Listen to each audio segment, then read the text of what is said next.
Tim, I'm going to give you the name of a doctor, Roy Fetterman. Just tell him I sent you, okay? She can't talk, Tim. Stop interrupting. I want to do it again. I want to go, she can't talk, Tim. Stop interrupting. Interrupting what? I don't hear anything. Except in your obnoxious voice, you hear that. I have a beautiful voice. Wait. You want me to be a baby? Well, I'm the boss, Applesauce, and I think you two are better together than you are apart. Well, I work alone. Or at least not with him. Hey, there's no I in team. Actually, there's no U in team either, but there is an M-E. But teamwork doesn't seem work. If you want something done right, do it yourself.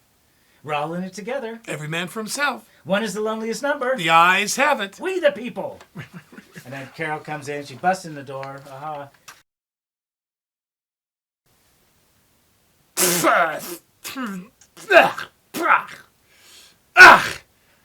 It's like they always say, if you want something done right, you have to do it without your brother.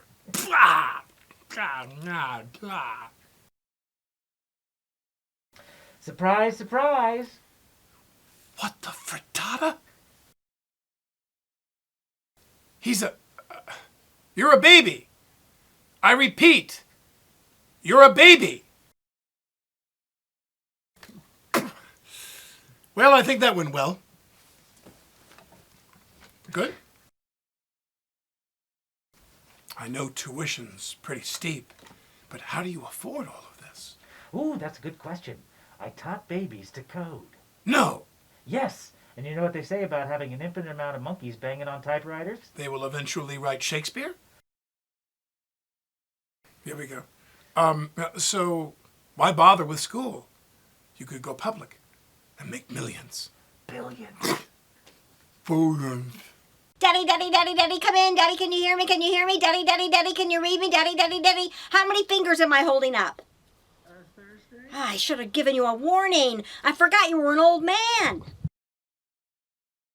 You're from Baby Corp? Yes, Baby Corp is more of what I call a side hustle for me. The point is, I am all in one on the Templetons. Go, Templetons! You guys really know how to baby a baby. I mean, it's incredible. Not that it's all 5-star. I have to say, you have a lot of issues, and we're going to talk about that later. Connie, pencil that in. Daddy, please stay focused! Yeah, oh, right. Okay, listen, there is a crisis at Baby Corp. What is this? Figured out. Gold star for you, Daddy. Now keep it up, Pops. They do. Well, I'm the boss, Applesauce, and I think you two are better together than you are apart. Well, I work alone, or at least not with him. Hey, there's no I in team. Actually, there's no you either. But there is an M-E. But teamwork doesn't seem work. You want to get something done right, do it yourself. Well, we're all in it together. Every man for himself. One is the loneliest number. The eyes have it. We, the people. Carol comes in. Aha!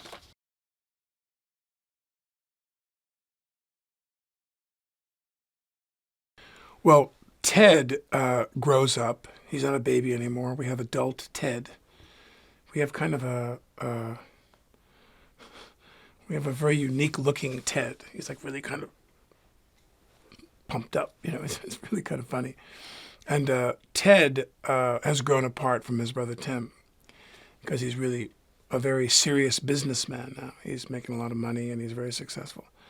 So this movie, among other things, is about how do we bring Ted and Tim back together again. When Ted goes back to become boss baby again and goes back into that baby core kind of world, he meets Tina, and he kind of works with Tina, which is played by Amy Sedaris, which is really great. Whenever they do these movies, or whichever ones I've done, the one other boss baby film or some others I've done, you always get excited when they get people who really have that great voice acting ability, and Amy's so fantastic. So I think it's safe to say that I don't know. It's kind of weird, like to go back into that world and partner with Tina, and I think that he could have been very happy staying in that world, part of him, to work with Tina and stay in that relationship. But they've all got to come back eventually to reality. Well, Jeff is, Jeff is somebody whose career I love because he's done so many different things. He's done dramas and he's done, serious films, and he's done these huge hit films like, of course, Jurassic Park, and then The Fly. He's very well known for that, but he's made a lot of films. He's a wonderful actor, and again, one of those people who you recognize right away who it is in the role. And those roles, the villainous roles, the bad guy, the heavy in the movie, they're so much fun to play. You're going to get it in the end. Just ask Buscemi. You're going to get it in the end, but while you're recording them in animation, there's almost no limit on what you can do. You can make it as nutty as you want and just try as many different things as you want. And we're very lucky to have him do the movie. Like a lot of movies you make, you hope for the best, and sometimes they come out well, sometimes they come out not so well. Maybe most of them are in the middle. They're like, it could have been better. But this movie, to me, the first one we did, and I'm not talking about myself, I'm talking about what Tom did, because Tom's amazing. And all of his team of people, the I don't know how many scores of people they have that are generating this material, the art. They did a great job. And, I really mean this when I say I'm more proud of this movie than pretty much all of the other movies I've ever made, because it just came out so well. It really, really was a great kids movie.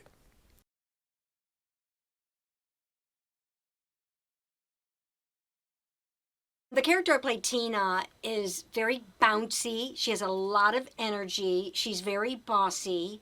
If I had to guess her zodiac sign, I would say Virgo with a Taurus rising and an Aries moon. She's pretty, she's got a lot of energy, and but she really cares about the family, and she really loves her older sister, Tabitha.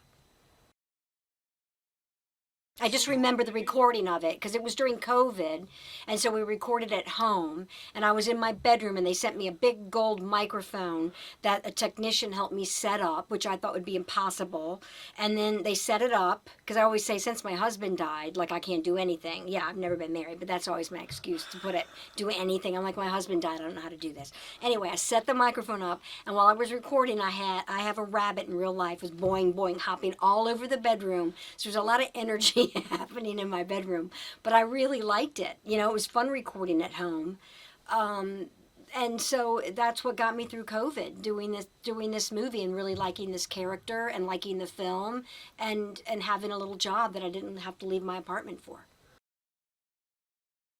As far as my favorite scene goes, I know there's a tender scene at the end of the film that I have with my sister. That was a hard scene for me to do because it was about feelings, and I don't normally do stuff like that. But so that was a challenging scene for me. But I liked the scene when I first talked to my dad, or I'm in the bedroom and I'm explaining about Baby Corp in the beginning of the film.